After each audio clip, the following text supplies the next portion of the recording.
BJP सांसद ज्योतिरादित्य सिंधिया को मोदी मंत्रिमंडल में जिस तरह से बड़ी जगह मिली, उसके बाद देखने को मिल रहा है कि ज्योतिरादित्य सिंधिया अपने काम को पूरी ईमानदारी से करते नजर आ रहे। लेकिन सबसे बड़ी बात तो यह है कि बीजेपी सांसद ज्योतिरादित्य सिंधिया को युवा के मौके पर जिस तरह से आगे बढ़ाया गया और देखने को मिल रहा है कि बीजेपी अब युवाओं की टीम बनाने में जुटी हुई है और युवाओं को जिस तरह आगे बढ़ा रही है, ऐसे में ये देखने को मिल रहा है कि कांग्रेस में भी अब लगातार सवाल उठ रहे हैं कि आखिरकार कांग्रेस क्यों नहीं युवाओं को आगे बढ़ने का मौका देती। आपको बता दें कि ज्योतिरादित्य सिंधिया जब कांग्रेस में थे तो उस वक्त उन्हें आगे बढ़ने का मौका नहीं दिया गया था। यही वजह है कि सिंधिया ने स्थितियों को समझते हुए कांग्रेस का साथ छोड़ने का फैसला किया। कांग्रेस का दामन छोड़कर बीजेपी में शामिल हुए ज्योतिरादित्य सिंधिया को जिस तरह से बीजेपी में आने के बाद कई बड़ी जिम्मेदारियां मिली और ऐसे में अब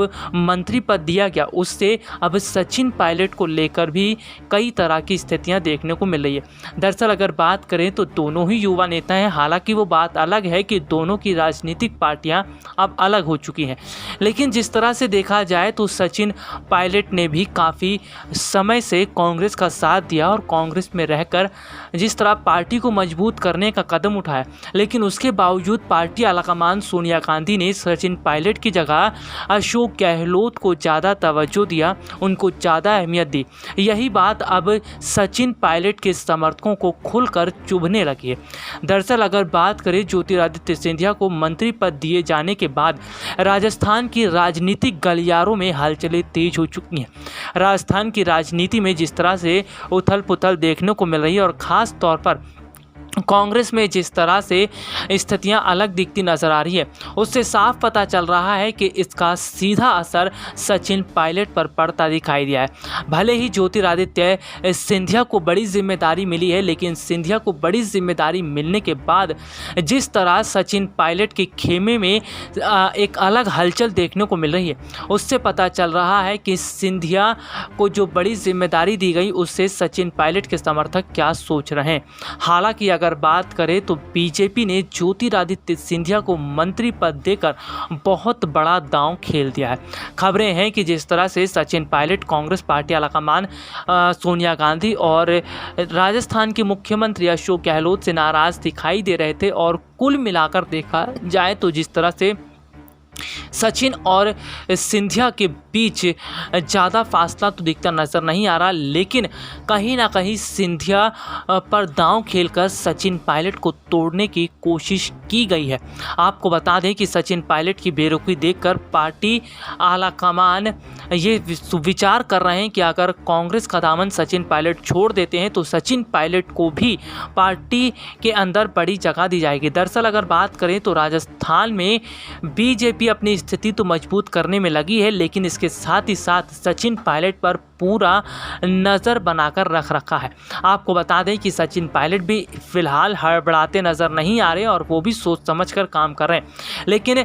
बीजेपी ने एक तीर से दो निशाना करके ये बता दिया कि किस तरह से वो बहुत बड़ा कदम आगामी समय में उठा सकती है और इसका क्या फ़र्क पड़ेगा ये भी बहुत ज़्यादा देखने वाली बात होगी। दरअसल अगर बात करें तो जिस तरह से बीजेपी सांसद ज्योतिरादित्य सिंधिया को उड्डयन मंत्री बनाया गया और सिंधिया समर्थकों ने खुशी जाहिर करते हुए सीधे तौर पर कांग्रेस को जो मैसेज दिया है, इससे पता चल रहा है कि सिंधिया समर्थकों ने कांग्रेस को ये सबक सिखा दिया है कि कांग्रेस में सिंधिया की कोई अहमियत नहीं थी, लेकिन बीजेपी में आने के बाद सिंधिया को किस तरह बड़ी जिम्मेदारी मिली और पार्टी आलाकमान ने सिंधिया का खास ख्याल रखा। इसका मतलब ये है कि ज्योतिरादित्य सिंधिया ने बहुत सही कदम उठाया। हालांकि अगर देखा जाए तो सचिन पायलट बीच भंवर में फंसे हुए। सचिन पायलट ना भी कांग्रेस का साथ छोड़ सकते हैं और ना ही बीजेपी में जा सकते हैं, क्योंकि सचिन पायलट को बड़े कदम उठाने के लिए अभी अपनी स्थिति को और मजबूत करना होगा।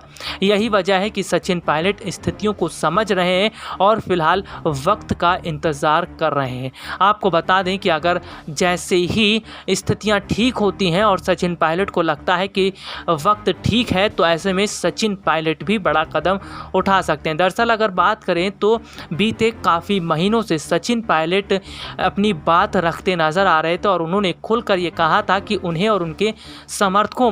को बड़ी जिम्मेदारी कांग्रेस में मिलनी चाहिए, लेकिन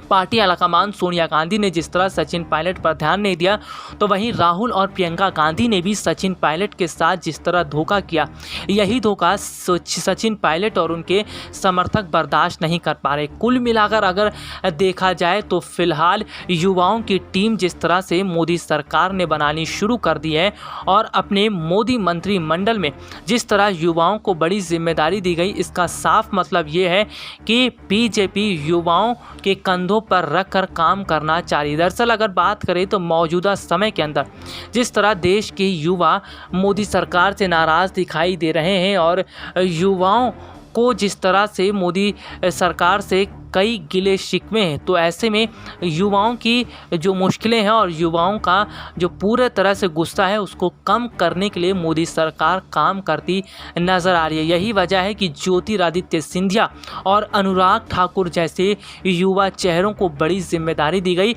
तो वही कई नए चेहरों को शामिल करके ये बताया गया कि जो पार्टी में सही ढंग से काम नहीं कर पाएंगे उनका डिमोशन कर दिया जाएगा। आपको बता दें कि फ़िलहाल इस वक्त सचिन पायलट पर पूरी नज़र बनी हुई है, तो देखने को ये मिल रहा है कि अगर सचिन पायलट भी बीजेपी की तरफ हाथ बढ़ाते हैं तो पार्टी फ़ौरन सचिन को अपनी तरफ लपकने की पूरी कोशिश करेगी। हालांकि अगर बात करें तो बीते कुछ समय पहले राजस्थान में ही कई बड़े बीजेपी नेताओं ने इशारों में इस बात का ऐलान कर दिया था कि अगर सचिन चाहते हैं तो वो बीजेपी में शामिल हो सकते हैं और सचिन का पूरा मान सम्मान बीजेपी में किया जाएगा और उन्हें बड़ी जिम्मेदारी भी दी जाएगी। हालांकि उस वक्त सचिन पायलट ने फिलहाल कोई रिएक्शन नहीं दिया था और अभी सचिन पायलट किसी भी बयान पर कोई प्रतिक्रिया देते नजर नहीं आ रहे। दरअसल सचिन पायलट को अभी भी ऐसा लग रहा है कि पार्टी आलाकमान सोनिया गांधी उनको लेकर बड़ा कदम उठा सकती हैं। गौर करने वाली बात तो ये कि जिस तरह से देखा जाए सचिन पायलट पर बड़ा दांव खेलना कहीं ना कहीं यह बताता है कि सचिन पायलट को अपनी तरफ करने के लिए बीजेपी कोशिश कर रही है और अगर देखा जाए तो आगामी समय में कई राज्यों के अंदर विधानसभा चुनाव है, तो वहीं साल 2024 में लोकसभा चुनाव है। यानी कि चुनाव से पहले अगर सचिन पायलट को बीजेपी अपनी तरफ कर लेती है तो कांग्रेस पूरी तरह ही टूट जाएगी, क्योंकि कांग्रेस में फिलहाल ना तो कोई युवा चेहरा बचेगा और ना ही पार्टी के अंदर कोई ऐसा चेहरा जो पार्टी को आगे लेकर जा सके। वहीं इस तरह के सवाल भी खड़े होते नजर आ रहे हैं कि सोनिया गांधी ने जिस तरह से केवल राहुल और प्रियंका पर ही भरोसा जताया और अपने ही करीबियों को पार्टी में जगह दी, इससे भी स्थितियां कांग्रेस की खराब होती चली गई और मौजूदा समय के अंदर कांग्रेस पूरी तरह ढहती नजर आ रही है। SPN 9 न्यूज़ रूम की रिपोर्ट।